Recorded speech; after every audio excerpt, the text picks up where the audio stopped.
Good morning, everyone. Today we are going to do the poem "It is Needless to Ask of a Saint the Caste to which he belongs," which is the translation of Kabir's "Jaat na Poocho Sadhu ki." Kabir, known as Sant Kabir in India, was born in 1396, died in 1518, belongs to the Bhakti movement, and is said to have lived 120 years.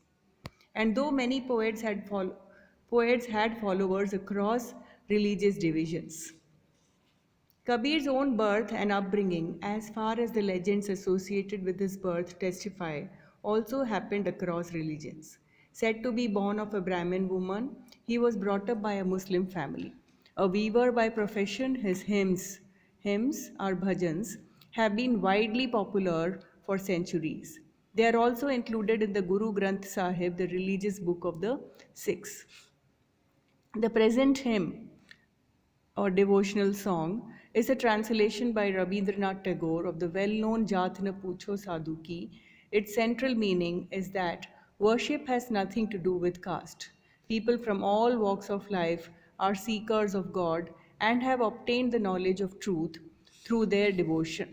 The implication being that if caste is not important to God, then why does man make such a fuss about it?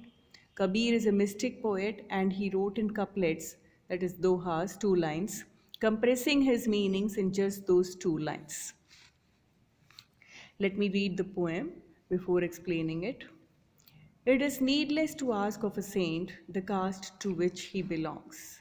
For the priest, the warrior, the tradesman, and all the 36 castes alike are seeking for God. It is but folly, foolishness, to ask what the caste of a saint may be. The barber has sought God, the washerwoman, and the carpenter. Even Raidas was a seeker after God. The Rishi Swapacha was a tanner by caste. Hindus and Muslims alike have achieved that end where remains no mark of distinction.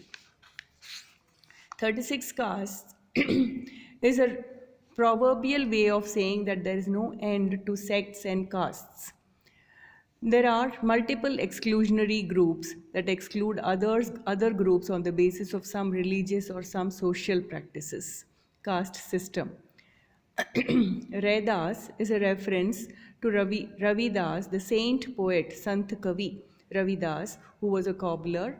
The intense devotion of the Bhakti poets was not caught up in any exclusionary frameworks. Mirabai was one of the Ravidas's disciples.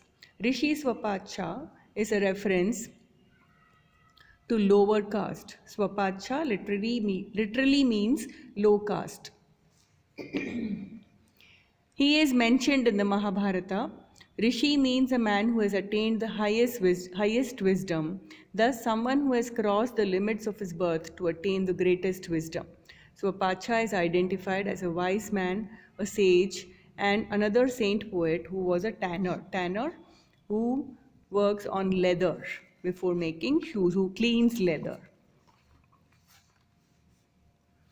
There are many legends about the birth and life, about the life and death of Kabir, one of India's most quoted and poets and mystics. His birth itself, as I told you, is shrouded in mystery. Some say he was a son of a Brahmin widow, and others that he was of a virgin birth. What is known, though, is that he was brought up in a family of Muslim weavers. He was never formally educated and was almost completely illiterate. According to the legend, the only word that he ever learned how to write was Ram. Legend says that he left his body when he was about 120 years old. There is a famous legend about his death. When he died, his Hindu and Muslim followers started fighting about his last rites. Where they lifted the cloth covering his body, they found flowers instead. The Muslim followers buried their half of the flowers, and Hindus cremated their half. In Maghar, his tomb and samadhi still stand side by side. Kabir Das was born, as I told you in the beginning, in 1398 AD 71 years before Guru Nanak. He is one of the medieval Indian saints of the Bhakti and Sufi movement, whose compositions figure in Sikh scripture, the Guru Granth Sahib. From among all of them, Kabir's contribution is the largest. Kabir lived in a time of great political upheaval in India. Kabir's life was centered around Kashi, also called Banaras. Legend has it that he was actually the son of a Brahmin widow who abandoned him, and that he was found by a Muslim weaver named Niru, who adopted the boy and taught him the weaver's trade. Kabir, through his couplets, dohas, not only reformed the mindset of common villagers and low caste people, but gave them self confidence to question Brahmins. Kabir believes in self surrender and God's bhakti. He suggests inward worship and remembrance of God. For him, true worship is only inwards. In this poem, it is needless to ask of a saint the caste to which he belongs, is an English rendering of Kabir's poem written in Hindi. The poet says that caste of a person is not important. What is important is our love of God and our true efforts to seek God. He mentions Raidas or Ravidas, who was a great saint but who belonged to a low caste. It is not important to know the caste of a saint. People of different castes seek God. What is important is our seeking God, looking for, searching. What makes a saint great is his efforts to seek God and not his caste. His greatness depends on his efforts to seek God. People of so called low castes have been great seekers of God in their lives. Raidas was a cobbler, but he was a true and great saint, greater than many others belonging to high caste, that is, Brahmins, etc. Kabir wanted to become a disciple of Ramanand. He was not sure whether the Hindu guru would accept a Muslim boy as his disciple. So he laid himself on a step of the holy river Ganges, or Ganga as we call it. While going to take a dip in the river, Ramanand trod upon Kabir's body and explained Ram. Kabir jumped with joy and declared that he has been accepted by the Guru, Ramanand, as his disciple. Kabir in the poem has given the examples of the priest, Brahmin, the warrior Kshatriya. Brahmin, warrior is Kshatriya, tradesman is Vaishya, and all the 36 castes. Among the people of low caste, Kabir has mentioned the barber, the washerwoman, the carpenter, the shoemaker, and the tanner of animal skin. Kabir says that essentially the Hindus and Muslims are one and the same. All their distinctions vanish when they have a common aim in life, which is the quest of God. The Hindus and Muslims have disputed over Kabir's body, and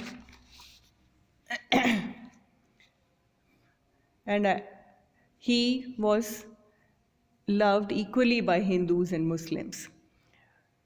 It is but folly to ask what the caste of a saint may be.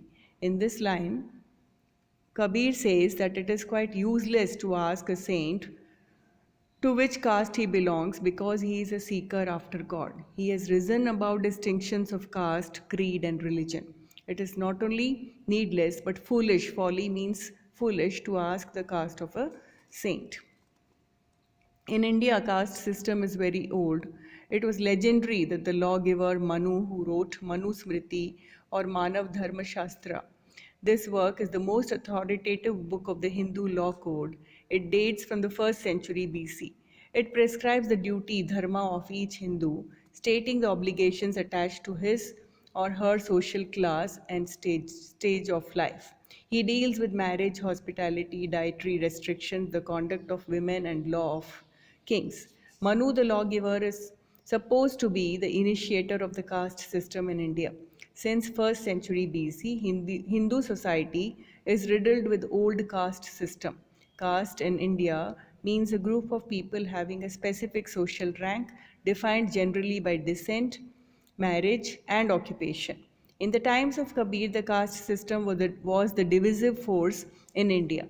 It is still prevalent today. These castes are grouped loosely into four varnas from the Sanskrit color or classes. At the top of the hierarchy are the Brahmins or priests or scholars, then the Kshatriyas or warriors, the Vaishyas, who are merchants or businessmen, then lastly the Shudras, artisans, laborers, slaves, and servants.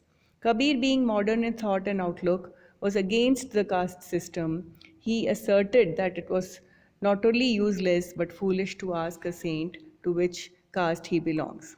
In today's India, the slogan, ask not, tell not, and think not of caste. This is what Kabir preached long ago. Thank you.